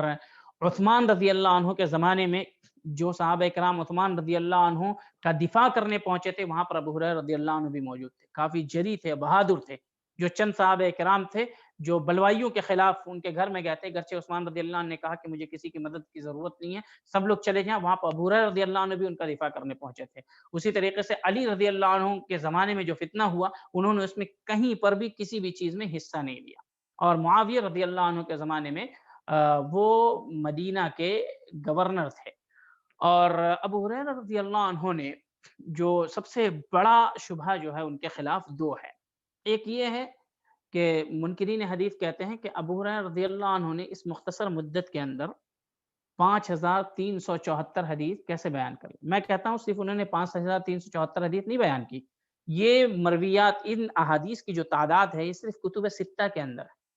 یعنی صحیح بخاری، صحیح مسلم، سنن ترمذی یعنی جامع الترمذی کہتے ہیں اس کو، اور ابو داؤد اور ابن ماجہ اور نسائی کے اندر ہے۔ اگر کتب 9 کو جمع کر لیں، یعنی موطا مالک کو،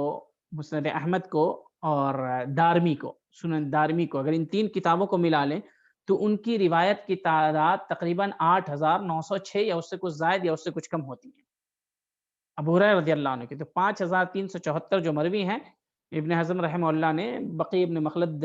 رحمہ اللہ کے حوالے سے ذکر کیا۔ ویسے اگر کتب 9 اور اس کے علاوہ مزید جو کتب ہیں، اجزاء ہیں، چھوٹی چھوٹی کتابیں، اگر ان سب کو ملا لیں تو بہت ساری احادیث ہو جائیں گی۔ تو کتب 6 کے اندر جو ان سے مروی روایت ہے 5374 ہیں، تو منکرین حدیث کا یہ کہنا ہے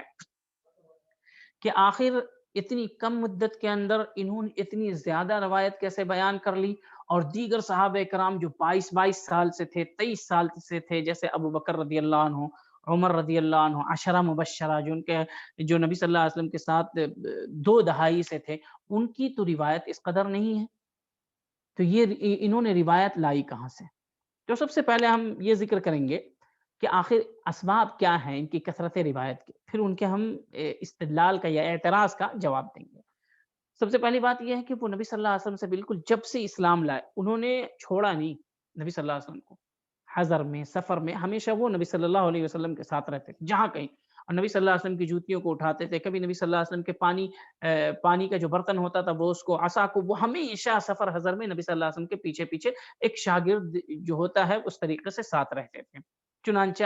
عبداللہ ابن عمر رضی اللہ عنہ نے گواہی دی، کنت الزمنا لرسول اللہ صلی اللہ علیہ وسلم واحفظنا لحدیثہ، آپ سب سے زیادہ قریب اور ہمیشگی کے ساتھ نبی صلی اللہ علیہ وسلم کے ساتھ رہتے تھے، اور ان کی سب سے زیادہ حدیث بھی آپ یاد کرنے والے ہیں۔ یہ اس صحابی کی گواہی ہے جو عمر رضی اللہ عنہ کے بیٹے اور جلیل القدر صحابی ہیں اور عباد اللہ اربعہ میں سے ایک ہیں۔ اسی طریقے سے حضرت ابو ہریرہ رضی اللہ عنہ نے جو کثرت سے روایت کی، اس کی وجہ یہ تھی کہ وہ کثرت سے نبی صلی اللہ علیہ وسلم سے سوال کرتے تھے۔ نبی اکرم صلی اللہ علیہ وسلم سے اکثر صحابی سوال کرنے سے ان کے اندر ایک ہیبت ہوتی تھی نبی صلی اللہ علیہ وسلم کی، وہ جلدی سوال نہیں کرتے تھے، کوئی اعراب سے آتا تھا جو دیہات سے، وہی کرتا تھا، لیکن حضرت ابو ہریرہ رضی اللہ عنہ کثرت سے سوال کرتے تھے۔ چنانچہ ابی بن کعب رضی اللہ عنہ کہتے ہیں ان ابا ہریرہ کان جریئا على ان يسأل رسول اللہ صلی اللہ علیہ وسلم عن اشیاء لا يسأله عنها غیرہ، کہ ابو ہریرہ رضی اللہ عنہ بہت ہی جرأت مندی کے ساتھ نبی صلی اللہ علیہ وسلم سے سوال کرتے تھے کچھ ایسی چیزوں کے بارے میں کہ دوسرے اس تعلق سے پوچھنے کی جرأت نہیں رکھتے تھے، تو کثرت سے سوال کرتے تھے، اور جتنا سوال کریں گے نبی صلی اللہ علیہ وسلم بتائیں گے تو وہ تمام احادیث کے زمرے میں آئیں گے، کیونکہ نبی صلی اللہ علیہ وسلم کا قول، فعل اور تقریر تمام کی تمام احادیث ہیں۔ اور اللہ رب العالمین نے کہا، جیسا کہ میں نے شروع میں ذکر کیا سورہ نجم کی آیت کو، کہ نبی صلی اللہ علیہ وسلم کچھ بھی اپنی خواہش سے نہیں بولتے، جو بھی بولتے ہیں وہی ہوتی ہے، تو یہ کثرت سے سوال کرتے تھے۔ اور خود دیکھیں کہ نبی صلی اللہ علیہ وسلم نے انہیں اس کثرت کے سوال، خود نبی صلی اللہ علیہ وسلم نے کہا ہے کہ وہ زیادہ سوال کرنے والے ہیں اور سوال کرنے کی رغبت اور حرص ان کے دل میں ہوتی ہے۔ چنانچہ صحیح بخاری کی روایت ہے، نبی اکرم صلی اللہ علیہ وسلم سے ابو ہریرہ رضی اللہ عنہ نے کہا، من اسعد الناس بشفاعتک یوم القیامہ، کہ اللہ کے رسول قیامت کے دن وہ کون ایسا نیک بخت ہوگا جسے آپ کی سفارش حاصل ہوگی۔ تو نبی اکرم صلی اللہ علیہ وسلم نے اس سوال کا جواب دینے سے قبل کہا کہ لقد ظننت یا ابا ہریرہ ان لا يسألنی عن هذا الحدیث احد اول منک لما رأیت من حرصک علی الحدیث۔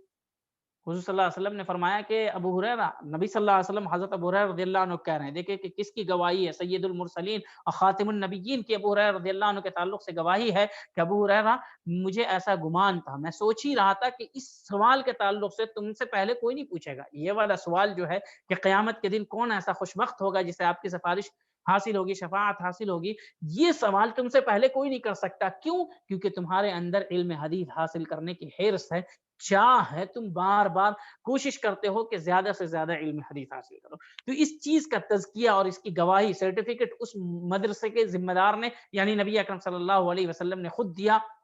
جن کی احادیث کو ابو ہریرہ رضی اللہ عنہ بیان کرتے ہیں کہ تم سے پہلے اس سوال کو کوئی نہیں کر سکتا، کیونکہ تمہارے اندر علم حدیث حاصل کرنے کی حرص ہے اور چاہ ہے۔ تو آپ دیکھیں کہ ایک صحابی بھی گواہی دے رہے ہیں کہ وہ زیادہ سوال کرتے تھے، خود نبی صلی اللہ علیہ وسلم کو پتا ہوتا تھا کہ ابو ہریرہ رضی اللہ عنہ علمی سوال کثرت سے کیا کرتے ہیں، اسی وجہ سے اس حدیث کے اندر ذکر کیا اور کہا کہ اسعد الناس بشفاعتی یوم القیامہ من قال لا الہ الا اللہ خالصا من قلبہ، کہ قیامت کے دن خوش بخت شخص وہ ہوگا جسے میری شفاعت ملے گی جس نے خلوص دل سے لا الہ الا اللہ کا۔ اور وہ علم، ابو ہریرہ رضی اللہ عنہ علم حاصل کرنے کے حریص بھی تھے اور اسے یاد بھی کیا کرتے تھے۔ چنانچہ صحیح بخاری کی روایت ہے، وہ کہتے ہیں یحضر ما لا یحضرون وَأَحْفَظُ مَا لَا يَحْفَظُونَ وَأَحْضُرُ مَا لَا يَحْضُرُونَ، کہ صحابہ کرام جو تھے وہ بعض مجالس میں حاضر نہیں ہوتے تھے کیونکہ مہاجرین صحابہ جو تھے وہ تاجر تھے، اور انصار صحابہ جو تھے ان کے پاس زمین تھی، کھیت وغیرہ تھے، تو تجار جو تھے تجارت کے لیے نکل جاتے اور کھیتوں میں کام کرنے والے نکل جاتے۔ میں اکیلا نبی اکرم صلی اللہ علیہ وسلم کے پاس رہتا، اور نبی اکرم صلی اللہ علیہ وسلم سے جتنا بھی علم حاصل کرنا ہوتا میں کیا کرتا تھا، اور جو چیز وہ لوگ حفظ نہیں کر پاتے تو میں وہ چیز یاد کر لیتا، کیونکہ جس وقت بیان کر رہے ہوتے میں، ہو سکتا ہے کہ وہ چند صحابہ جو اصحاب صفہ میں سے تھے وہ رہا کرتے تھے۔ اس کے ساتھ ساتھ آپ دیکھیں نبی اکرم صلی اللہ علیہ وسلم نے حضرت ابو ہریرہ رضی اللہ عنہ کے لیے بالخصوص حفظ کی دعا کی، کیونکہ ابو ہریرہ رضی اللہ عنہ نے شکایت کی نبی صلی اللہ علیہ وسلم سے کہ اللہ کے رسول، یہ حرص اگر علم حدیث کا نہیں ہوتا تو یہ سوال ہی نہیں کرتے اور یہ طلب ہی نہیں کرتے۔ ابو ہریرہ رضی اللہ عنہ نے کہا کہ اللہ کے رسول میں جو یاد کرتا ہوں وہ میں بھول جاتا ہوں، میرے ذہن میں وہ محفوظ نہیں رہ پاتا ہے۔ تو نبی اکرم صلی اللہ علیہ وسلم نے فرمایا کہ چادر پھیلاؤ، تو اپنی چادر کو انہوں نے پھیلایا، اور اس کے بعد نبی صلی اللہ علیہ وسلم نے 3 مرتبہ ایسے اپنے چلو سے اس میں کچھ رکھا، 3 حثیات، اور کہا کہ اس چادر کو لپیٹ کر کے اپنے سینے سے لگا لو۔ اس کے بعد نبی اکرم صلی اللہ علیہ وسلم کے اس عمل کے بعد ابو ہریرہ رضی اللہ عنہ کہتے ہیں کہ میں کبھی بھی کچھ بھی نہیں بھولتا تھا، اور حافظہ اتنا قوی تھا کہ ابو الزعزعہ کہتے ہیں کہ مروان ابن الحکم کی جب وہ گورنر تھے مدینے کے اندر، تو انہوں نے ابو ہریرہ رضی اللہ عنہ کو بلایا، بلا کر کے کہا کہ حدیثیں بیان کرو، اور ابو الزعزعہ کہتے ہیں کہ مجھے پردے کے پیچھے بٹھا دیا۔ ابو ہریرہ رضی اللہ عنہ کو اس کی خبر نہیں تھی، ان کو پردے کے پیچھے بٹھا دیا اور کہا، کتاب بیٹھے تھے لکھنے والے، کہا کہ یہ جو بھی روایتیں بیان کر رہے ہیں اس کو لکھتے چلے جاؤ۔ بہت ساری احادیث بیان کیا، اس کو پورا انہوں نے پردے کے پیچھے لکھ لیا۔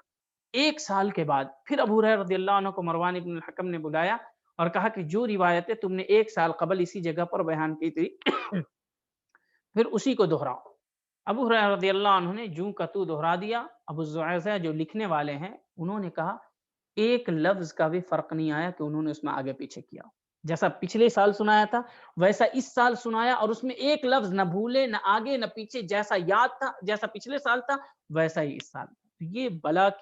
کا حافظہ قوت، یہ نبی صلی اللہ علیہ وسلم کی دعا کا اثر تھا۔ اسی طریقے سے ابو ہریرہ رضی اللہ عنہ حدیث کو رات میں یاد کرتے تھے، اس کا مذاکرہ کرتے تھے۔ چنانچہ امام دارمی نے نقل کیا، ابو ہریرہ رضی اللہ عنہ کہتے ہیں انی لاجزئ اللیل 3 اجزاء، کہ میں رات کو 3 حصے میں بانٹتا ہوں، 1 تہائی سوتا ہوں، اور 1 تہائی میں قیام اللیل کرتا ہوں، اور 1 تہائی نبی صلی اللہ علیہ وسلم کی احادیث کا مذاکرہ کرتا ہوں۔ تو یہ اس کی پابندی اخیر تک کیا کرتے تھے۔ اور کیا کہتے ہیں کہ اب جو دوسرا شبہ ہے کہ اتنی کم مدت کے اندر 5374 حدیث کیسے بیان کر لی، تو اب دیکھیں کہ تقریباً محرم کے مہینے میں سن 7 ہجری میں ابو ہریرہ رضی اللہ عنہ نے نبی صلی اللہ علیہ وسلم کے اوپر ہاتھ پر اسلام قبول کیا،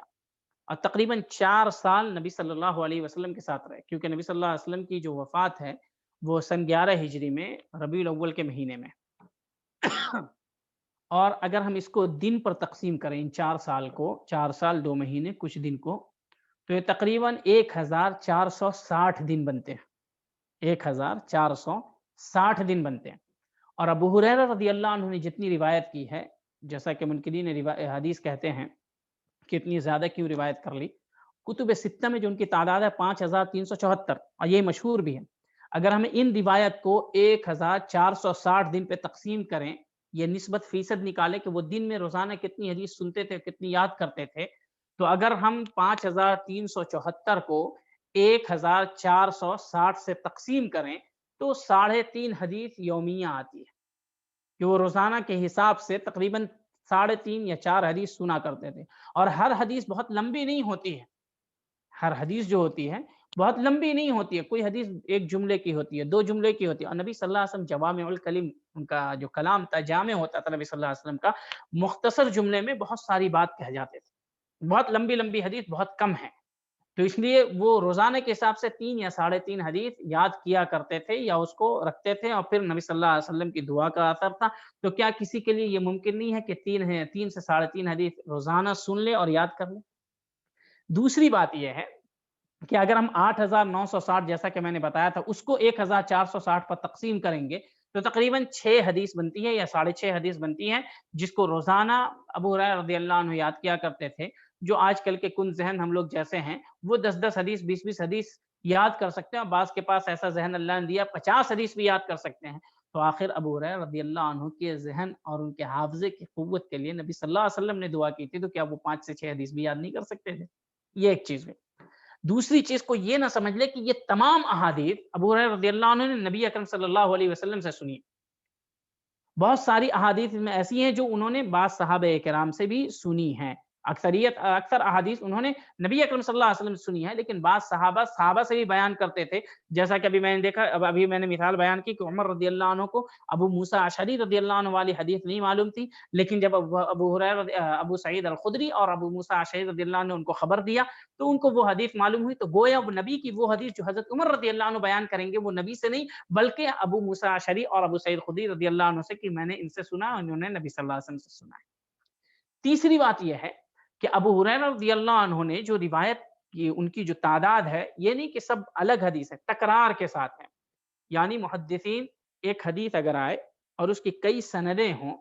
تو ہر سند کو ایک حدیث شمار کرتے ہیں۔ یہ ہر کسی کا اپنا طریقہ، جو اس فن کے ماہرین ہوتے ہیں ان کا اپنا طریقہ ہے کہ ہر حدیث کو وہ ایک حدیث شمار کرتے ہیں۔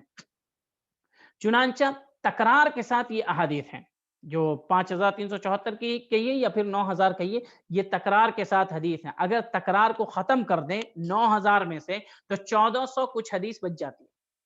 اور ان 1400 حدیث میں سے کچھ احادیث، اکثر احادیث ایسی ہیں ان 1400 حدیث میں سے جن کو دوسرے صحابہ نے بھی روایت کیا۔ اب مثال کے طور پہ دیکھیں کہ نبی صلی اللہ علیہ وسلم نے فرمایا کہ جو نماز جنازہ پڑھے گا اسے 1 قرات کا ثواب ملے گا، اور جو جا کر کے دفن کرے گا اسے 1 قرات کا ثواب ملے گا، یعنی کل ملا کے 2 قرات، اور ہر قرات جبل احد کے برابر ہوگا۔ اس حدیث کو نہیں بھی تو تقریباً 17 صحابہ اکرام نے روایت کیا، 17 صحابہ اکرام۔ تو جو احادیث تکرار کے علاوہ ہیں، یعنی تکرار کو چھوڑ دیں تو 1400 حدیث بچتی ہیں، تو یہ ان احادیث میں بھی اکثر حدیثوں کو دوسرے صحابہ اکرام نے روایت کیا، یعنی شریک ہیں برابر۔ اور چوتھی بات یہ ہے کہ جو ابو ہریرہ رضی اللہ عنہ بالکل الگ ہیں، جن کو کسی صحابی نے روایت نہیں کیا ہے۔ بعض محققین جیسے محمد عبدہ الیمانی ہیں، انہوں نے اس چیز کی تحقیق کی ہے، مرویات ابی ہریرہ رضی اللہ عنہ کی، وہ کہتے ہیں کہ 42 حدیث سے اوپر نہیں جاتی ہے میری تحقیق کے مطابق جن کو وہ اکیلے بیان کرتے ہیں، اس میں ان احادیث کو کسی دوسرے صحابی نے بیان نہیں کیا۔ پانچویں بات یہ ہے کہ ابو ہریرہ رضی اللہ عنہ کی عمر، بعض لوگ یہ کہتے ہیں کہ آخر ابو ہریرہ رضی اللہ عنہ نے اتنی روایت بیان کی تو خلفائے اربعہ نے کیوں نہیں کی؟ یہ تو نبی صلی اللہ علیہ وسلم کے ساتھ ایک دم شروع سے تھے۔ اس کی وجہ یہ تھی کہ یہ چاروں خلیفہ جو تھے وہ خلافت سے لگے رہے۔ ابو ہریرہ رضی اللہ عنہ عموماً درس و تدریس سے اور احادیث کی نشر و اشاعت سے، 4 خلیفہ میں سے جو 2 خلیفہ تھے، ان کی 4 خلیفہ میں سے جو 2 خلیفہ تھے، ابو بکر عمر رضی اللہ عنہ، ان کی وفات بہت پہلے ہو گئی، اور عثمان رضی اللہ عنہ کے 37 اخیر میں ہوئی، تقریباً 34 یا 35 ہجری کے اندر، اور حضرت علی رضی اللہ عنہ کے اس کے بعد ہوئی۔ لیکن یہ چاروں خلیفہ تھے اور خلافت کے امور میں یہ مشغول رہے، جبکہ ابو ہریرہ رضی اللہ عنہ کی وفات 57 ہجری میں ہوئی، نبی اکرم صلی اللہ علیہ وسلم سے 46 یا 47 سال کے بعد، اس لیے ان کو زیادہ موقع ملا اور یہ نبی اکرم صلی اللہ علیہ وسلم کی احادیث کو پھیلاتے رہے۔ تو پتہ یہ چلا کہ ابو ہریرہ رضی اللہ عنہ کی جو کثرت تعداد ہے یہ تکرار کے ساتھ ہے، اور اگر اس تکرار کو مان بھی لیا جائے کہ یہ الگ الگ حدیث ہے جیسا کہ وہ لوگ کہتے ہیں، تو ان حدیث کو بھی یاد کرنا زیادہ مشکل نہیں ہے، اور کسی بھی صحابی نے تہمت نہیں لگائی۔ آخری بات کہہ کر کے اپنی بات کو ختم کروں گا۔ جو 2 باتیں میں نے کہی تھی، ایک یہ کہ کثرت احادیث، اور دوسری بات یہ کہتے ہیں کہ حضرت عمر رضی اللہ عنہ انہیں جھوٹا کہتے ہیں۔ تو حضرت عمر رضی اللہ عنہ کا قول اس تعلق سے جو بھی ہے وہ سب کے سب ضعیف سند سے یا جھوٹی سند سے مروی ہے۔ البتہ حضرت عمر رضی اللہ عنہ نے، جیسا کہ امام ذہبی نے نقل کیا ہے، کہ ابو ہریرہ رضی اللہ عنہ سے کہا کہ فلاں کے گھر میں ہم نبی صلی اللہ علیہ وسلم کے ساتھ حاضر تھے، کیا تم میرے ساتھ تھے؟ تو حضرت ابو ہریرہ رضی اللہ عنہ نے کہا ہاں میں تھا، اور آپ نے کس وجہ سے پوچھا ہے وہ مجھے پتا ہے۔ تو حضرت عمر رضی اللہ عنہ نے کہا کس وجہ سے؟ کہا اس میں نبی صلی اللہ علیہ وسلم نے ایک حدیث بیان کی تھی، اور کہا کہ نبی کریم صلی اللہ علیہ وسلم نے اس میں کہا تھا من کذب علی متعمدا فلیتبوأ مقعدہ من النار۔ جب یہ جملہ حضرت عمر رضی اللہ عنہ نے سنا تو کہا اذهب فحدث، جاؤ اور تم کو جتنی روایت بیان کرنا ہے کرو۔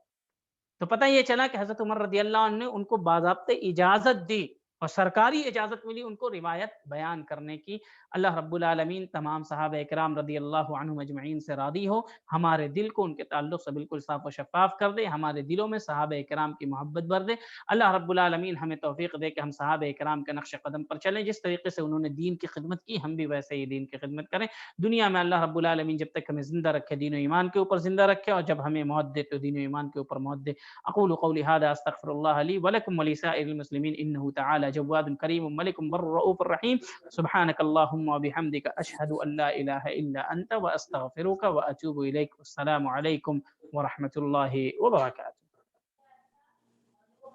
وعلیکم السلام ورحمۃ اللہ وبرکاتہ۔ اللہ رب العالمین شیخ محترم کو جزائے خیر عطا فرمائے، بڑی علمی اور قیمتی باتیں صحابہ کرام کے تعلق سے ہمیں بتا رہے ہیں۔ اللہ تعالیٰ ان کے علم میں اضافہ فرمائے۔ جو صحابہ کرام کو یا منافقین کو صحابہ میں شمار کرے وہ جاہل انسان ہے، کیونکہ صحابی کی تعریف ہی یہی ہے کہ جو اللہ کے رسول پر ایمان کی حالت میں ملاقات کیا ہو اور ایمان کی حالت میں اس کی وفات ہوئی ہو۔ تو جہاں کفر ہوگا، نفاق ہوگا، وہاں ایمان نہیں ہوگا۔ تو سیدھی سی بات، اس کی تعریف ہی میں ان لوگوں پر پورا رد موجود ہے جو منافقین کو صحابہ کرام میں شمار کرتے ہوں۔ اللہ کے رسول کے ساتھ اٹھنے بیٹھنے سے کوئی صحابی نہیں ہو جاتا ہے، ورنہ پھر کافر بھی صحابہ ہو جائیں گے، ابو طالب بھی صحابی ہو جائیں گے، جیسا کہ ابو طالب کو روافض نے صحابی میں شمار کیا ہے۔ تو اس طریقے سے کیا نام ہے، ہمارے نبی کے ساتھ اٹھنے بیٹھنے والا ہر کوئی صحابی نہیں ہوتا ہے۔ صحابی وہ ہوگا جو آپ پر ایمان کی حالت میں ملاقات کیا ہو اور ایمان ہی کی حالت میں اس کی وفات بھی ہوئی ہو۔ تو صحابی کی تعریف ہی سے ان کا جو شبہ ہے وہ شبہ ختم ہو جاتا ہے۔ بڑی قیمتی باتیں اور بڑی تحقیقی باتیں آپ کے سامنے شیخ محترم نے بیان فرمائی ہیں۔ اللہ تعالیٰ ان کی حفاظت فرمائے، اور انشاءاللہ اس دورے کی یا جو دروس کا سلسلہ شروع کیا گیا تھا اس کی آخری نشست انشاءاللہ اگلے جمعہ کو ہوگی، جس میں اور جو شبہات ہیں، جو مکڑی کے جالے سے زیادہ اس کی حیثیت نہیں ہے، انشاءاللہ تمام چیزیں وہ آپ کے سامنے انشاءاللہ اختصار کے ساتھ شیخ محترم پیش کریں گے۔ اللہ تعالیٰ ہم سب لوگوں کے علم میں اضافہ فرمائے اور علم کے ساتھ ساتھ عمل میں بھی اضافہ فرمائے، اور ہمارے دلوں میں صحابہ کرام کے تعلق سے محبت اور مزید پیدا کرے، اور یقیناً یہ ساری باتیں سن کر کے اور زیادہ ہمارے دلوں کے اندر صحابہ کرام سے محبت ہو جاتی ہے۔ یہ سب علمی گفتگو، احادیث اور صحابہ کرام کے اقوال، خود صحابہ کرام کے بارے میں ان کی محنتیں، ان کی جد و جہد اور ان کی کوشش، صحابہ کرام کے تعلق سے، حدیثوں کے تعلق سے، یہ ساری باتیں سن کر کے الحمدللہ ہمارے دلوں کے اندر اور ایمان تازہ ہوتا ہے اور صحابہ کرام سے اور زیادہ محبت بڑھ جاتی ہے۔